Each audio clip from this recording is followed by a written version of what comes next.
Hey everybody, it's Jason Blaha here, and today I thought I would record my training for you guys again.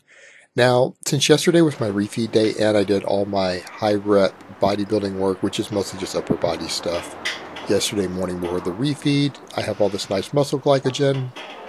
I don't want to use it all up in one workout. I want to be able to keep it for a few days to get multiple good sessions in to where I don't feel fatigued at the end. So again, remember, it's stimulate, don't annihilate. So I came in and I just hit a few good singles on all these lifts. Now the squats today felt really awkward. I wasn't happy with them, even though I went 5 kilos heavier than I have been doing on my multiple singles I've been doing for you guys lately. I just really struggle to get into my groove since I've changed my foot stance. Now that I'm adding a little bit of weight, I'm having trouble getting set up correctly because I'm falling back into my old pattern. And so when I step back, I'm having to spend extra time to get my foot position correct. And this first rep I did with 205, it just felt awkward on the lockout. I felt like the weight actually stopped moving, and I'm surprised, and I'm watching it here, look, it pauses and it comes up, and it never stopped, but it felt like I stopped moving about 2/3 of the way up. So I think that's where my sticking point may end up being, and what I might need to do is do some pin presses later and some partials with a heavier weight right about an inch below where that sticky point is, just to make sure of that here later on when I'm not cutting quite as hard. The second one was actually pretty decent. I was okay with this. It felt a lot better. It took me a bit to get set up, but it felt a lot better and a lot smoother, which is typical with me. A second rep is always better, whether it's a set, work set, or doing singles. My second is always better than my first, and it felt a lot smoother. Still a little more forward than I might want. Then this third one was just a nightmare getting set up. It took me forever to get my feet where I wanted them. I felt like I rolled off of my heels on it. Coming out of the bottom, I actually rolled onto the inside of my foot, and I felt it do that, and this rep just really was a nightmare. And it looks a lot better on video. Some of you are going, oh, that might look really good, or some might think it looked perfect, but trust me, it wasn't. Basically, all the heel drive was off, the bar path was off. I really didn't get the bar set perfectly. I wanted it on top of my shoulders, and I really was not happy with this rep. Even though, of course, obviously this would still count. At a meet, even the depth was about an inch higher than the other reps. It just felt terrible. I was surprised I even locked it out. The bench pressing, on the other hand, everything went smooth. Again, I just did 3 singles. I did a 140, then a 145, then a 140 again.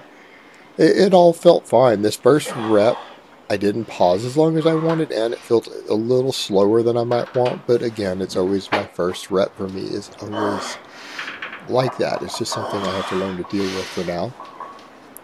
Actually, the eccentric was a little better than I normally do. It came down fairly fast. It just felt like a little slower. In video, it looks a lot faster.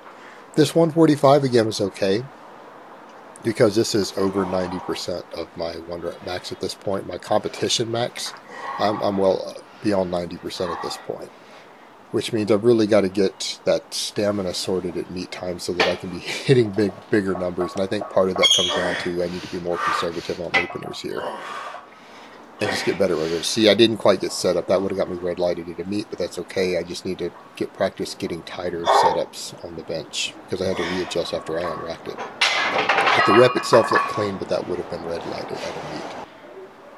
And then the final one, again, it felt okay. No issues here. This was just nice, smooth stuff, which I'm okay with because yesterday I did delt and tricep isolation work with high reps and stuff. So I didn't want a lot of volume on this, and I'm glad that nothing felt fatigued, and that 145 went up nice and pretty. And the same here with this 140, just ingraining technique with a submaximal weight at this point. And then we get on to deadlifts. I was very pleased with the deficit deadlifts today. Everything went as expected, actually went better than expected. I came in, of course, since it was a refeed, I had a little more energy, a little better leverages. This 220 felt really, really light. Oh, for people who wonder why I do the hip thing, I'm actually grinding and driving my heels into the floor, and what that does, it gets the bottom of my shoes hot, and it gets the rubber matting hot that I'm standing on so that I get better grip and traction so that I can drive harder with the heels without any chance of slipping. It just lets me get more heel drive. And that's my technique for doing that. And it lets me just get set in deeper. This 240 felt really light, so I went for a PR afterwards. The bar rolled on me a little bit there because of the floor, and I have this cardboard there. It didn't help, so it should have gone up even faster. But it felt light enough that I went for a PB. I've never tried to, well, at least not in the last decade, tried to do 250 off of a deficit, and it went up pretty fast. It looks better on video than it felt. This felt like a grinder to me. It felt really slow, and I was struggling. It almost slipped out of my grip at the top is what it felt like to me, but on video it looks good. But in person, that felt heavy and slow. But I'm happy with it, and I will talk to you guys next time.